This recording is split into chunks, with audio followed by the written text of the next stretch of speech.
Que s'est-il passé la dernière fois? Ben, rien d'extraordinaire au final. C'était un strike automatique d'algorithme de Twitch. Et même eux ne nous ont pas donné plus de raisons que ça. Surtout que la raison du strike, c'était piratage de la plateforme. Donc bon, strictement rien à voir avec ce qu'on fait et les thèmes dont on discute, j'ai envie de dire. Mais bon, c'est pas la première fois, pas la dernière, qu'il y a des comptes comme ça, des fois qui se prennent des slash. Et peu importe où l'on regarde, donc voilà, rien de dramatique. Déjà, je voulais commencer ce live en vous parlant d'un autre live qui a eu lieu cet après-midi, pas sur CM, mais sur l'Oracle.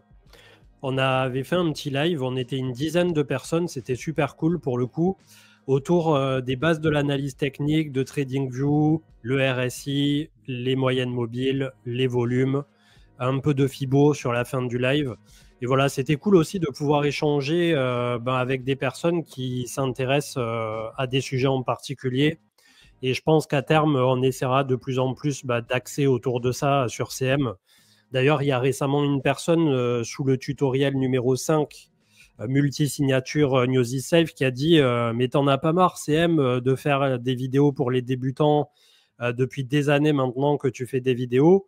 Et au final, une fois qu'on a la maîtrise entre grands guillemets, parce que je pense qu'on n'est jamais complètement arrivé par rapport à un sujet, et bien que nous, les youtubeurs slash influenceurs, entre guillemets, on est moyen dans à peu près tout et expert dans rien, j'ai envie de dire. Mais le but, c'est qu'on puisse vous vulgariser un maximum de choses. Et avec donc désormais 6 ans de recul par rapport à CM et à peu près 7-8 ans où je me suis intéressé aux crypto-monnaies, effectivement, la boucle sera bouclée quand on transmet du savoir et quand on transmet quelque chose. Et donc, c'est au travers de ça qu'on a mené ce format autour de l'oracle. Pour l'instant, ça a l'air de plaire aux personnes qui sont à l'intérieur. Vous me connaissez, je ne suis pas là pour faire le vendeur de tapis, pour vous dire la crypto pépite, le truc qui va faire x1000 ou comment vous rendre riche. Ça ne sera jamais le laïus de la chaîne, bien entendu. Mais en tout cas, ça fait plaisir d'avoir des personnes satisfaites pour celles qui ont rejoint l'oracle dans son intégralité. Par rapport au cours sans transition, puisque ce soir je suis seul pour l'instant, je ne sais pas si on va avoir d'autres personnes qui rejoignent. On avait Marc et Manu, Marc qui travaille en ce moment beaucoup, il a pas mal de choses à écrire pour AAV. Et on a Manu qui pour l'instant était pas disponible puisque je crois qu'il était en vacances. Donc voilà, normalement ce soir je serai tout seul, donc on va essayer de faire assez soft et assez court. Et n'hésitez pas à tout simplement me poser des questions en cours de route dans le chat, puisque c'est des lives où, en général, quand je suis tout seul, je regarde un peu plus le chat, effectivement, que quand on est plusieurs et où, au cours de la soirée, on n'a pas forcément l'œil sans arrêt, justement, sur vos questions pour y répondre en temps réel. Salut Aragorn qui était dans notre live de cet après-midi, donc de l'Oracle. Ça fait plaisir d'être là, du coup, 2 fois dans la journée pour le coup. Donc au niveau du cours en tant que tel, pour l'instant, qu'est-ce qui est en train de se matérialiser ici? On voit que depuis le semblant de double top qu'on a eu à 2 reprises autour de 108 000, c'est pas 108 exactement, mais voilà, on a eu une zone qui quand même a été défendue 2 fois ici. Pour l'instant, on est dans un range qui, pour le moment, tient, avec en bas une borne qui est autour de 89 000, juste au-dessus, 89 500. On voit que désormais, elle est alignée avec la moyenne mobile à 20 périodes, à 20 semaines, du coup, puisqu'on est en hebdomadaire, autour justement des 89 000. Et si jamais ça venait à lâcher, malheureusement, on n'a pas grand-chose en cours de route jusqu'à l'appel d'air qui nous amènerait à la moyenne mobile 50 semaines ce coup-ci, qui est la zone de sortie de tout le Donald Trump pump, entre guillemets, si on peut l'appeler ainsi, et qui se trouverait donc pas mal aligné ici, avec cette fameuse moyenne mobile 50. Donc ça, pour moi, c'est les deux grosses zones de chute pour si ça ne se passe pas très bien au printemps, voire à l'été 2025. En attendant, tant qu'on n'est pas sorti de la résolution de ce petit range, quand bien même, effectivement, d'un point de vue technique, on pourrait y voir le début de la matérialisation d'un M-top ici, avec un RSI qui a bien dégonflé depuis tout ce temps, eh bien, pour le moment, on est toujours dans une contraction de prix. Donc, ça serait un peu aventureux de dire que oui, forcément, on va casser à la baisse ou des trucs comme ça. Le but, c'est d'essayer de garder une certaine neutralité par rapport à ce que nous sommes en train de faire. Bullish pour ce mois de février, j'ai pas d'avis particulier. Ce qui m'embête un peu, c'est que par rapport à, on va dire, au planning qu'on avait eu précédemment, normalement, le premier trimestre est censé être turbo bullish sur l'année d'après-halving pour le marché crypto. Et là, en fait, avec la guerre commerciale qui a été initiée par Donald Trump, c'est très compliqué d'y voir clair, en fait, à court terme. Et à partir du moment où les marchés sont tendus comme un string parce qu'ils n'ont pas la vision, justement, à quelques semaines, à quelques mois, et que ça marche un peu sur des braises ardentes, à pas savoir sur quel pied danser, eh bien, c'est quelque chose qui, en tout cas pour le court terme, effectivement, est un tout petit peu problématique pour les marchés traditionnels et par corollaire pour nous, pour le marché crypto, bien entendu, vu qu'on est pas mal corrélé au marché US et notamment à la tech, au Nasdaq. Voilà, si le marché US commence à tousser, on aura forcément le marché crypto qui toussera en simultané très certainement. Il y a un autre truc à prendre en considération en plus face à tout ça, c'est que pour l'instant, on l'a vu du côté du gold, quand on regarde les commodités, eh bien, on n'a toujours pas de véritable réserve de valeur, entre guillemets, pour le Bitcoin. Alors, c'est quelque chose qui, au travers du temps, finira tôt ou tard, je suppose, par émerger en termes justement de réserve de valeur, de flight to safety et d'avoir quelque chose qui se comportera comme le gold. Mais à aujourd'hui, on le voit, notamment sur le ratio gold-BTC, c'est encore un peu trop tôt et je pense que l'actif est encore un peu jeune, voire trop faiblement capitalisé par rapport au market cap du gold pour véritablement faire en sorte que les institutions se disent OK, l'or numérique et le même comportement, en tout cas des participants qu'on peut observer par rapport aux métaux précieux. Aragorn qui disait qu'il y a quand même 22 ou 25 États qui sont pour aux States. Oui, et ça c'est quelque chose de positif puisque en gros, même si pour l'instant on n'a pas un son de cloche unique qui vient justement de l'administration de Trump, on a les pays États membres des États-Unis qui petit à petit sont en train de tous, en tout cas pour un bon nombre d'entre eux, d'être très favorables aux crypto-monnaies et de vouloir faire leur propre petite réserve ou d'apporter voilà, leur contribution à l'édifice. Donc bien entendu que c'est positif hein, pour le moyen et long terme, mais si tu veux, pour le court terme, voire le très court terme, c'est l'incertitude apportée en ce moment par toute cette guerre commerciale où au final, la problématique d'un point de vue macro, ça va être est-ce qu'on a un rebond d'inflation derrière?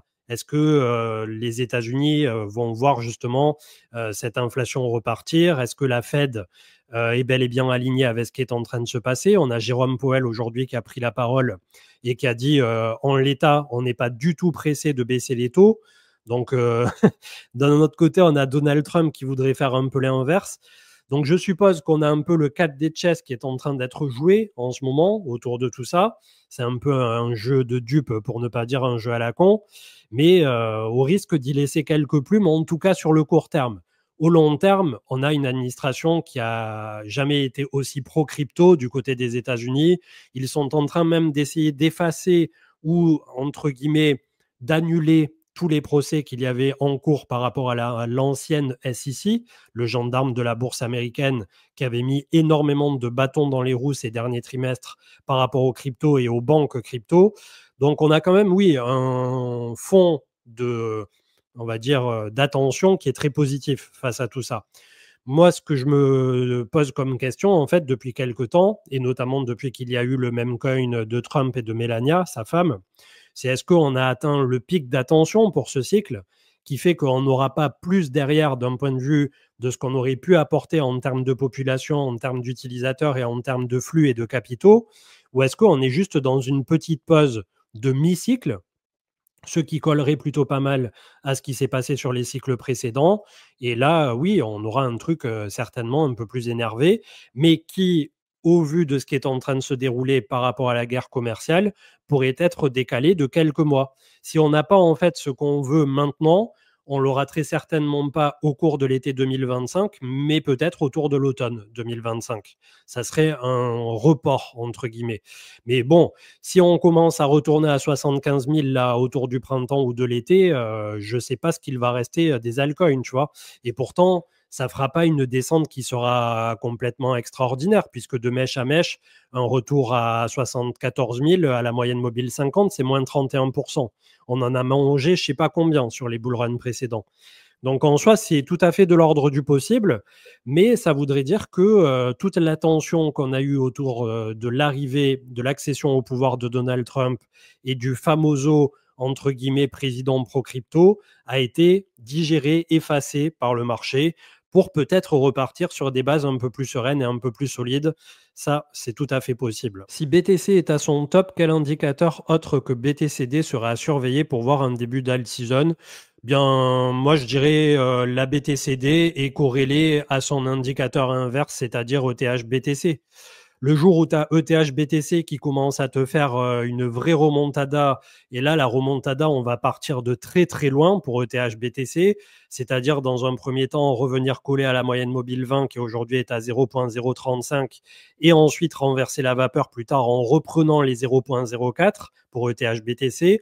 Le tout en ayant une Bitcoin dominance qui, dans un premier temps, reviendra à 58, ensuite autour de 56, et ensuite, on croise les doigts pour ça plus tard, à minima autour de 48-50%. Là, on pourra considérer qu'effectivement, on a un retournement. Mais si tu me poses la question en termes de prédiction ou en termes de prédictif, c'est assez difficile à voir venir. Et le pire, c'est que les alt seasons en tant que telles sont assez fugaces. C'est quelque chose qui dure très peu de temps.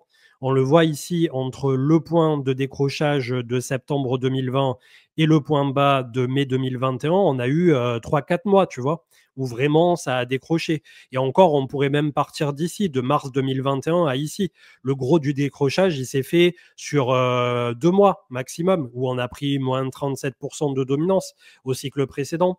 Et au cycle encore d'avant, c'était début 2018 où on a eu le gros décrochage.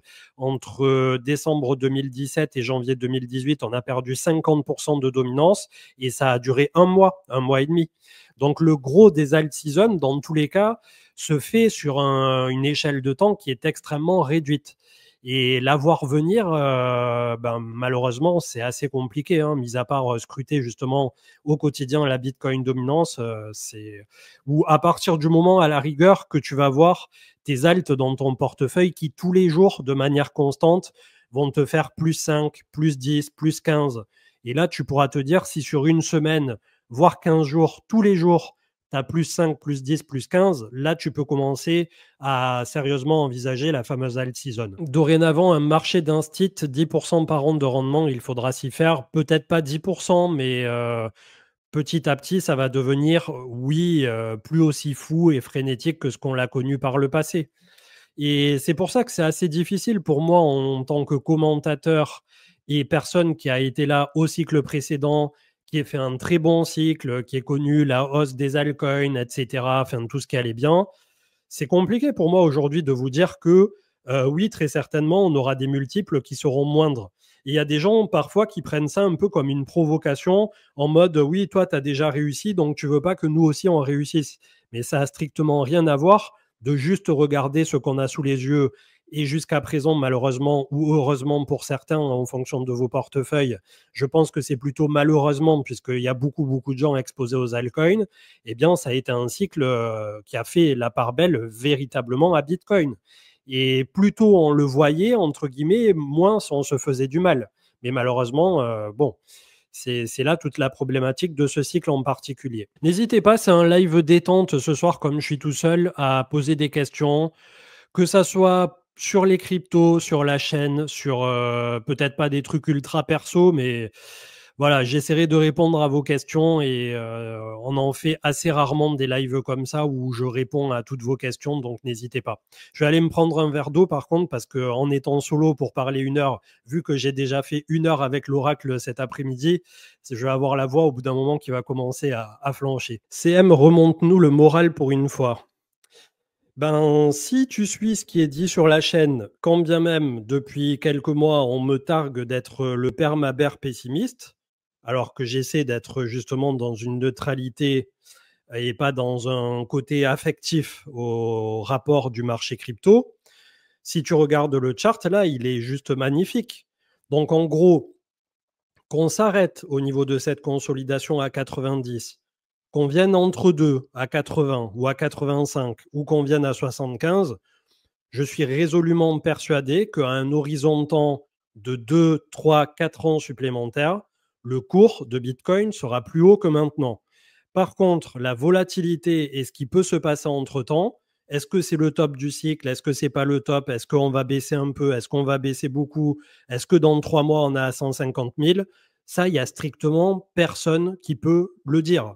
Donc, à partir de là, vu qu'en ce moment, on a quand même beaucoup d'incertitudes qui nous est projetées comme ça au quotidien et depuis notamment le marché américain, eh bien, il faut composer avec et nous dire, pour ceux qui sont arrivés depuis Donald Trump, voire tardivement depuis 2024, par rapport à ce cycle de 4 ans qui est censé trouver sa terminaison en 2025, rappelons-le, même si c'est fin 2025, eh bien, vous êtes là désormais pour 4 ans, ceux qui sont entrés en 2024-2025. Et à partir de là, ben, je ne sais pas si ça remonte le moral ou pas, mais personnellement, c'est un horizon de temps, si j'avais investi à aujourd'hui, que je serais tout à fait apte à inclure à mon temps long, entre guillemets, d'investisseur. Et là, on parle de 3-4 ans parce que c'est la crypto, mais quand tu investis sur les marchés traditionnels, parfois on parle de 10-20 ans. Donc on est quand même pas si mal loti par rapport au temps qu'on passe sur le marché crypto et les performances que de temps en temps on a tendance à faire. Et je dis de temps en temps, puisque quand bien même plus tard, je suppose qu'on aura tôt ou tard de nouveau une petite alt season, même si elles sont fagotées différemment de ce qu'on a connu par le passé, même s'il n'y aura pas tout qui pump ou des trucs comme ça, eh bien, je suppose qu'il y aura toujours des moments qui seront très porteurs pour le marché crypto. Et le but, c'est d'allonger systématiquement son horizon de temps, d'autant plus quand on est dans des périodes d'incertitude comme celle dans laquelle on se trouve maintenant, tout simplement. Est-ce que je connais Cryptolyse? Juste de nom, j'ai peut-être déjà vu une ou deux émissions. Après, je vous avouerai que je suis tellement pris au quotidien par ce que je fais par rapport à CM et désormais aussi un peu par rapport à l'Oracle, que j'ai très très peu de temps pour regarder ce que font les collègues. Donc, j'essaie de suivre ce que fait Vincent Gagne une fois par semaine, parce que justement, c'est qu'une fois par semaine. J'essaie de suivre les vidéos de Hasher. J'essaie de suivre en bourse traditionnelle Xavier Delmas, Julien Flo. Et je crois qu'il y en a un troisième que j'ai oublié, mais bon, bref, ça va peut-être me revenir. Mais voilà, en gros, c'est ça ma sphère de personnalité que je suis sur YouTube. Mais pourquoi pas, hein, nous, n'importe qui est le bienvenu sur la chaîne du moment qu'il a envie d'échanger sur des sujets divers et variés, mais surtout autour des cryptos. Voilà. C'est. Est-ce que je suis le compte Pasher sur X pour avoir des airdrops? Non. Par contre, j'ai son double, entre guillemets, avec Cryptomage. Et Cryptomage est aussi très sympa. Donc, pas de préférence en particulier. Apparemment, Pasher fait du très très bon boulot aussi. Mais voilà, j'ai trouvé en Cryptomage quelqu'un qui était très sérieux par rapport aux airdrops. Donc, c'est les deux principaux, à ce jour en tout cas, qui ressortent sur X. Est-ce que ça vaut le coup de revendre une bonne part des alts pour les remettre en BTC? Ben, la problématique, c'est qu'aujourd'hui, si vous revendez vos alts maintenant que vous avez DCA depuis 2 ans, notamment, vous allez être confronté à la problématique où je prends par exemple le premier qui me vient en tête, c'est Polkadot, où on est de nouveau sur des prix de 2022. Donc, le souci, si on pense que le Bitcoin pourrait toper entre 100 et 150K, ce qui veut dire que je ne sais pas si ça sera 100, 110, 120 ou 150, c'est là toute la problématique, c'est est-ce que tu as envie de te protéger de la volatilité? À ce compte-là, ben, Bitcoin t'en protégera mieux que les altcoins, tout en ayant bien conscience que tu vas certainement soit vendre un altcoin à perte par rapport à quand tu es rentré, ou tout juste à l'équilibre. Et le tout sur un actif qui, au niveau du Bitcoin en tant que tel, vient déjà de faire de 15 000 à 110 000. Donc franchement, c'est très, très compliqué comme question et ça va dépendre de beaucoup de facteurs, beaucoup de paramètres. Et là aussi, il y aura des personnes qui seront pas d'accord. Enfin, c'est très, très compliqué en fait de se dire là, en l'état, de vendre les alts pour le remettre en Bitcoin. En fait, c'est soit trop tard, soit trop tôt pour faire ça. Mais il y a un monde où, si dans 1, 2, 3 mois, pour X ou Y raison, Donald Trump fait machine arrière toute, la Fed continue de baisser les taux, on imprime un petit peu, on fait du quantitative easing du côté des États-Unis, tu as une turbo altizone qui te sort de nulle part, tous les alts qui prennent 500%, et là, tu vas péter un boulard d'avoir revendu tes alts sur un point bas. Donc, statuer aujourd'hui, là, maintenant, en mi-février 2025, en me disant est-ce que c'est un moment pour revendre les alts et mettre en Bitcoin? Franchement, ça, c'est la question méga pot de banane dans Mario Kart, tu vois, j'ai envie de dire. Alexandre Baradez également, très bon sur Twitter. Je ne le suis pas forcément sur IG, mais très très bon, en effet. Est-ce que j'ai été à CryptoHoxer? La réponse est non. Et d'ailleurs, il y a des personnes qui pensent que des fois, ils me voient sur des meet-up, mais je peux vous confirmer que je suis sur aucun meet-up, donc voilà. Au moins, comme ça, c'est réglé. Quelles sont mes valeurs refuges? Eh bien, à aujourd'hui, je dirais pour les cryptos, le Bitcoin, puisque dans tous les cas, au long terme, c'est ce qui fera le moins de volatilité, en tout cas par rapport aux altcoins, ça c'est sûr. Et après, si tu as encore plus envie de te protéger, eh bien, les stablecoins, qui eux, au moins, tu es quasiment sûr que ça bougera pas, si ce n'est quand ils dépèguent. On l'a déjà vu avec l'USDC, donc faites attention à ça aussi. Même les stablecoins peuvent représenter un petit risque. Et sinon, là, sur ce cycle en particulier, ça a été l'or. Ça a été en même temps que le cycle du Bitcoin, le cycle du gold. C'est complètement fou, quoi. Donc, mes actifs refuges, j'ai acheté un petit peu d'or, mais pas suffisamment. Vraiment pas suffisamment au vu de l'envolée que ça aura fait. Et ensuite, pour les cryptos en tant que tels, Bitcoin. Pour les biens de la vie de tous les jours, je pense qu'à ce jour, un petit peu d'immobilier dans un patrimoine aussi, c'est pas déconnant. On a eu un gros débat vraiment très tranché par rapport à ça la dernière fois avec Marc, qui, c'est vrai, il défend une thèse qui est tout à fait vraie par rapport à notamment les naissances et toutes les personnes qui malheureusement euh, vieillissent en termes de population par rapport au pays. Avec, il a pris pour exemple la dernière fois le Japon, où on a un marché de l'immobilier derrière qui s'effondre.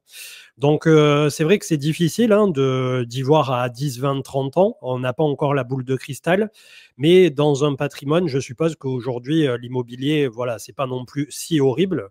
En tout cas, ça dépend comment tu le fais. Et après, tu as tout ce qui va être voitures de collection, œuvres d'art, toiles de maître, les montres de luxe, mais certaines, puisque depuis 2020-2021, ou pareil, on a eu un top absolu du côté des montres qui avait fait des fois 2, fois 3, fois 4 du côté de Rolex, Audemars Piguet, Patek Philippe et quelques autres marques très connues.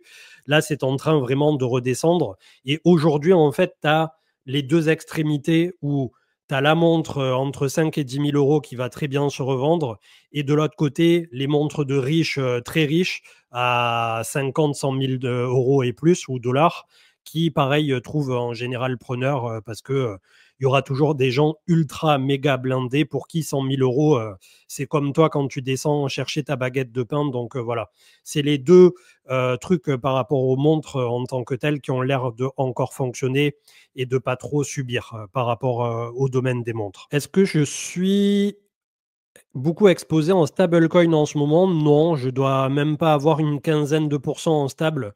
Et c'est un problème puisque dans la période d'incertitude à laquelle on est confronté, plus le fait qu'on a quand même une contraction ici qui pourrait faire penser à un micro-top local et un simple retour, comme on l'a vu tout à l'heure, autour de 75 000, la moyenne mobile 50 périodes hebdo, ça ferait très très mal au portefeuille. Donc en réalité, je devrais déjà, si je faisais les choses correctement, être à 30, 35% en stablecoin au vu de la phase de marché et de cette problématique d'incertitude. Preuve aussi que pour l'instant, je ne suis pas non plus super stressé face à tout ça, mais le stress, pour moi, justement, est contrebalancé par si je me loupe maintenant, que le marché trouve son top à 110 000 malheureusement, j'arrive à me projeter mentalement sur 2, 3, 4 ans supplémentaires. Et ça, je peux vous garantir que ça a tendance quand même à nous tranquilliser un petit peu. En tout cas, si l'on croit dans l'avenir du Bitcoin. En 2021, on n'avait pas aussi le même discours, pas de Altizone. Bah, franchement, je me souviens plus de ce qu'on se racontait exactement en 2021. Mais tout ce que je sais, c'est qu'entre l'automne fin 2020 et début 2021, on a déjà explosé toutes les targets qu'on s'était mises pour l'année 2021 entière. Donc, c'est tellement parti sur les chapeaux de roue à l'époque que j'ai pas la sensation qu'on avait un discours pas de Altizone, vu qu'elle est arrivée très très vite en fait. Donc là, c'est un cycle où quand même on a le temps de cogiter, le temps d'avoir beaucoup de doutes. Enfin, c'est vraiment, même pour les anciens, c'est pas évident du tout, hein. ETH, c'est devenu un stablecoin. D'ailleurs, je vais vous le mettre quelques instants. On est à 2600 $. Je pense que la bougie là de ETH qui pour des trimestres, enfin peut-être pas des trimestres, mais pour des semaines, voire des mois, ça va être ça en fait, la zone tampon de ETH, 2150 en bas et 2009 en haut. On va rester un long moment là-dedans, à mon avis, pour ETH, pendant que Bitcoin finira ses carabistouilles et tout ce qui ira bien. Donc, dans le meilleur des mondes, on fait un W comme je viens de le faire sans trop y réfléchir. Et dans le pire des mondes, on revient de travailler 2150 et je ne vois pas pourquoi en l'état on les perdrait, si ce n'est de re-rentrer en bear market. Mais aujourd'hui, ouais, Ether, c'est complicado, hein, j'ai envie de dire. Compliqué, compliqué tout ça.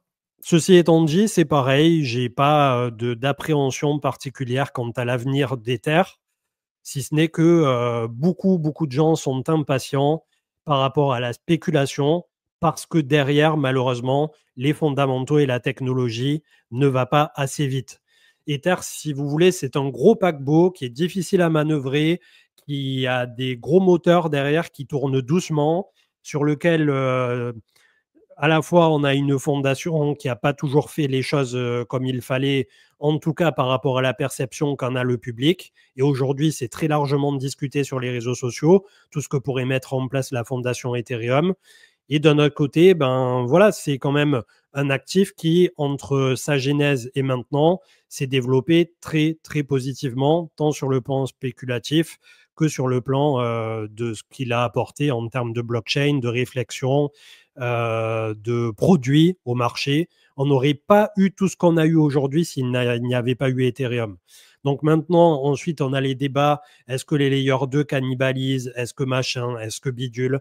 Vous pouvez refaire le monde 1 milliard de fois par rapport à ce qui est en train de se dérouler sur Ethereum. La réalité, on l'a sur le chart aujourd'hui, c'est que c'est un actif sur ce cycle qui, en tout cas, vis-à-vis des institutionnels, puisqu'on a un benchmark par rapport à Bitcoin, s'est démontré moins sexy que ce qu'a pu l'être BTC, vu que les institutionnels se sont rués sur Bitcoin et beaucoup moins sur Ether. Chose qui, petit à petit, ces dernières semaines et ces derniers mois, sont en train de changer malgré tout, puisqu'on a eu quand même un afflux assez continu du côté des ETF Ether, qui sont exactement les mêmes, pour rappel, que les ETF Bitcoin. ETH laisse la part belle à Solana. Oui, peut-être sur ce cycle. Après, comme je disais, Solana a été le bon élève de ce cycle, c'est vrai. On ne dira pas le contraire. Il y a beaucoup de choses qui se sont construites dessus, surtout des meme coins. La DeFi a progressé, toutes les TVL ont progressé, l'utilisation de Solana a progressé.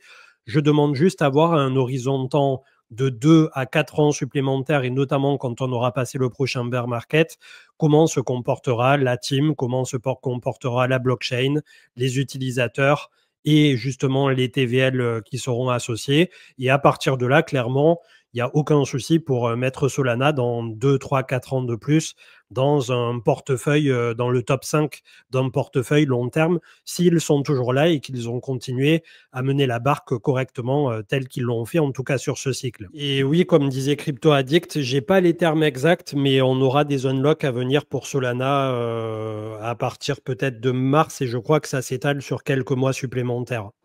Mais oui, il y a des unlocks assez importants à venir, mais j'ai pas les termes, donc je pourrais pas en dire plus. Et oui, comme disait Valou, le souci c'est que maintenant, bon, au-delà du fait que factuellement il y a 36 millions de cryptos différentes et encore, je ne sais pas si c'est pas plus, enfin 36 millions, on va dire, voilà, un chiffre au pif, mais il y a beaucoup trop de cryptos et le truc, c'est que c'est un chiffre qui peut en dérouter certains, mais qui, quand on regarde dans le détail, il y a beaucoup de cryptos où tu n'as même pas 100 dollars dessus.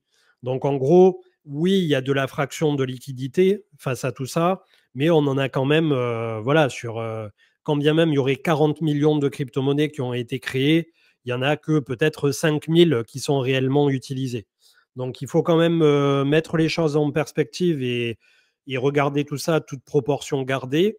Mais là où je te rejoins totalement, c'est qu'on a tellement une fragmentation de la liquidité à ce jour, et notamment on l'a vu quand tout est parti du côté des meme coins, que forcément c'est de l'argent qui n'est pas venu sur les trucs que nous on pensait legit et sur lesquels on s'était positionné en 2022.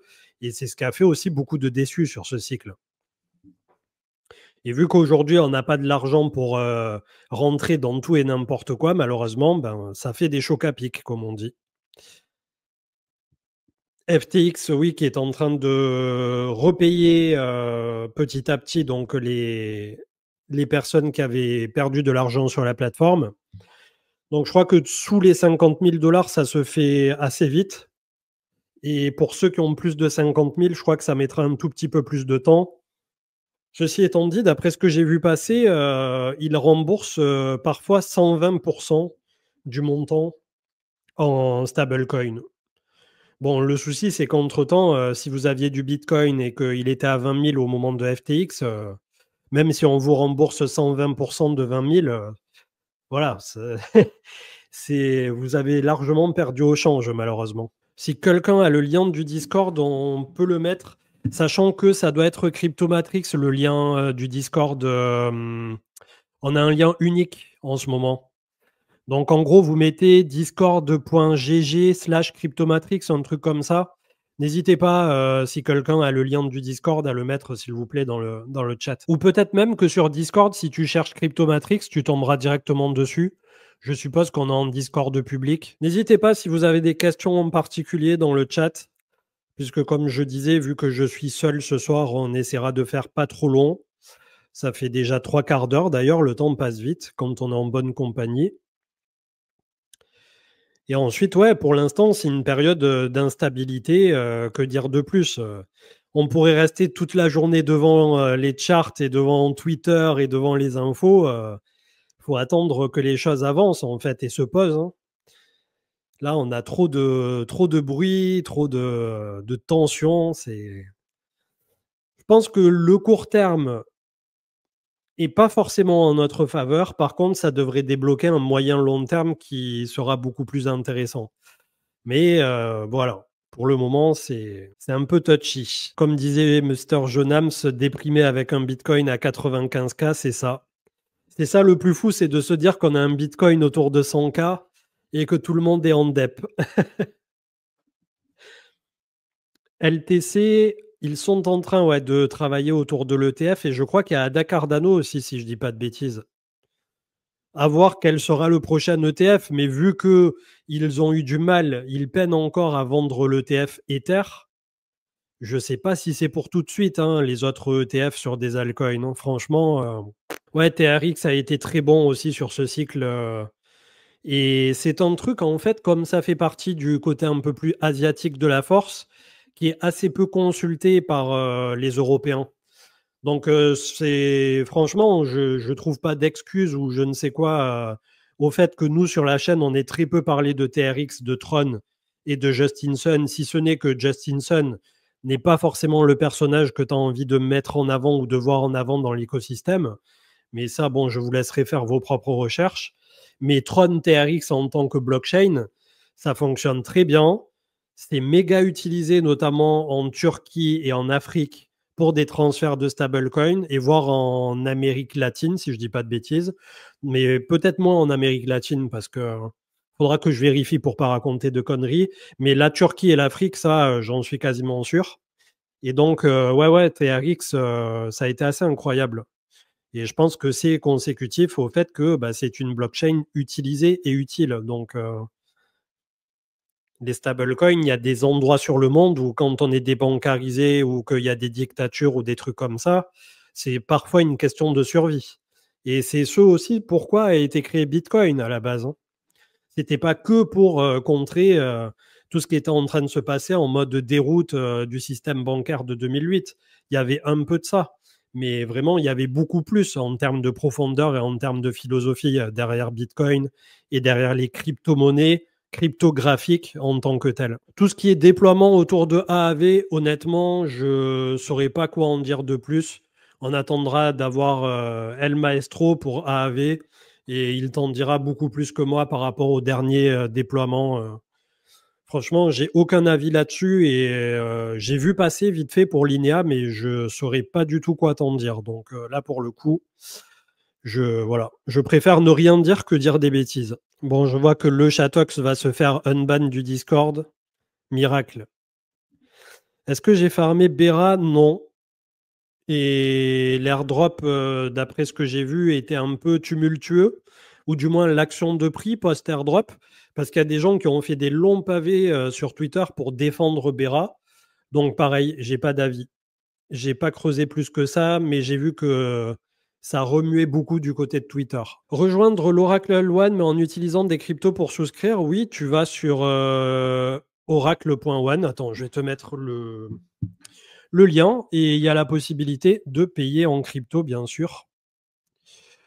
L'oracle.one, ça doit être celui-là.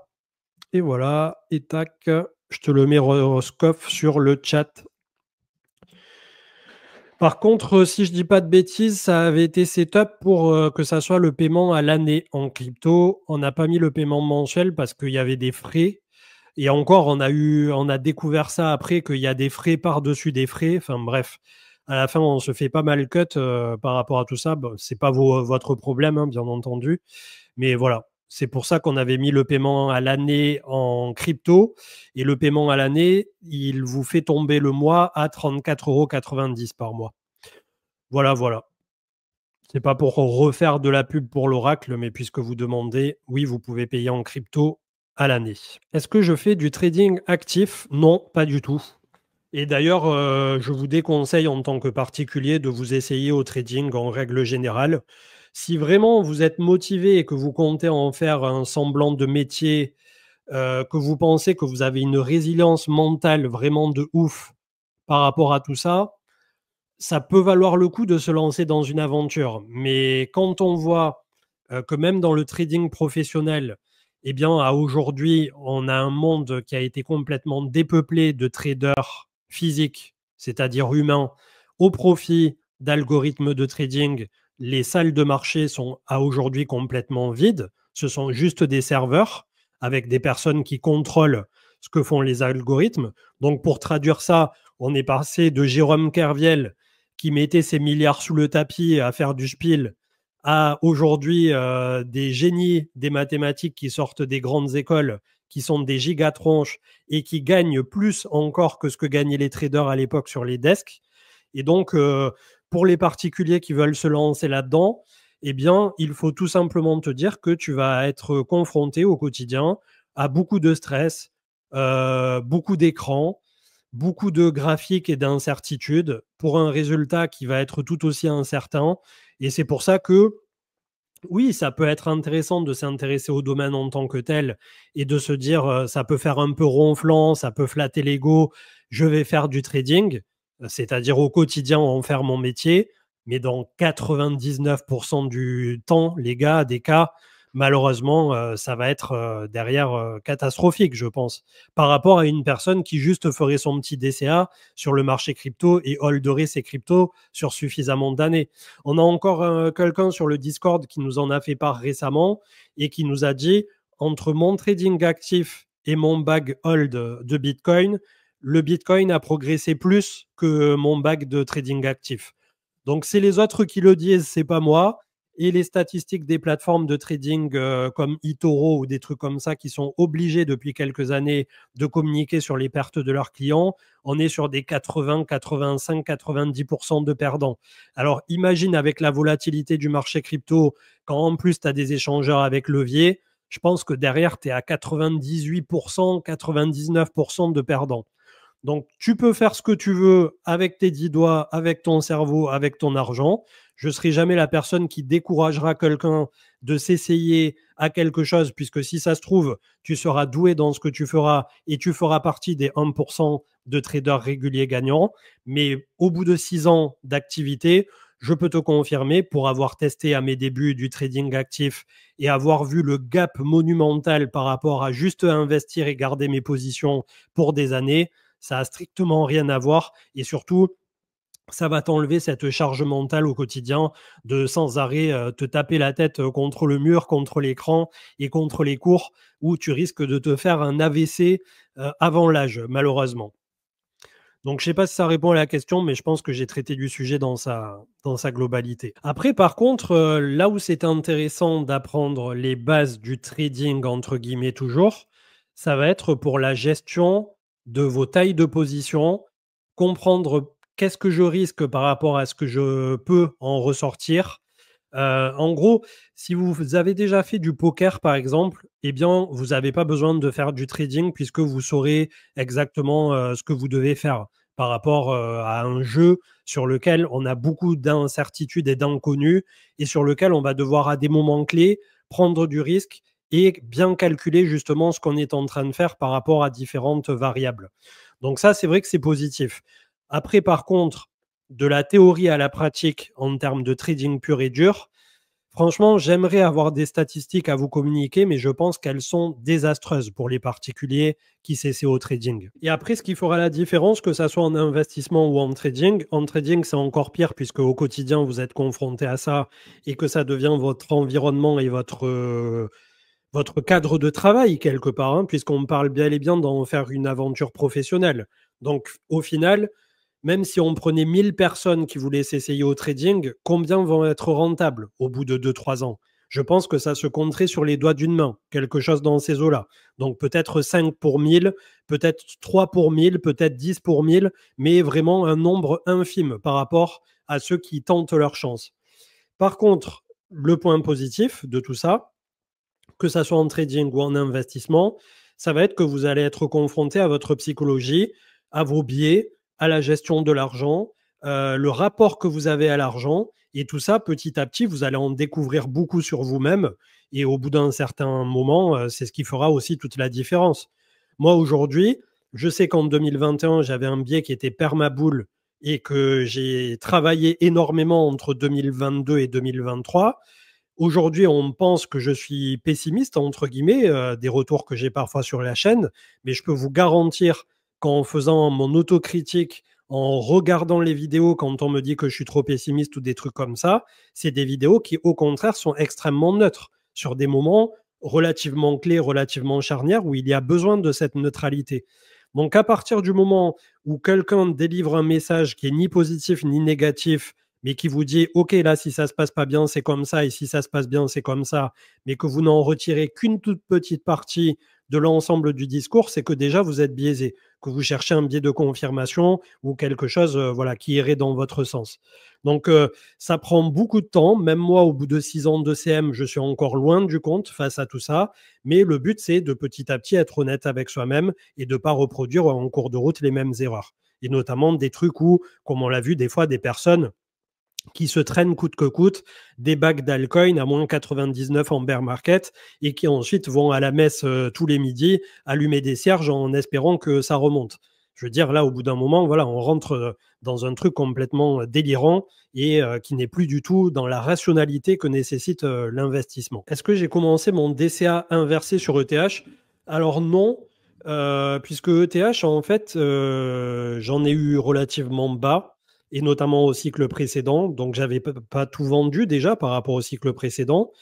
J'en ai rechargé sur ce cycle en faisant un peu de boucle sur AAV autour de 2150, mais pas cette fois-ci, là, pas celle qui vient d'arriver, celle d'avant. Donc, pour moi, c'était une zone complètement miraculeuse de revoir ça. C'est pour ça que j'étais aussi un peu, pas choqué, mais déçu de voir Ether à ce point sous-performé.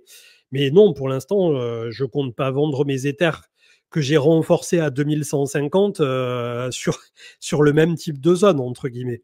Après, comme je disais tout à l'heure, ce qui m'embête en ce moment, c'est Bitcoin.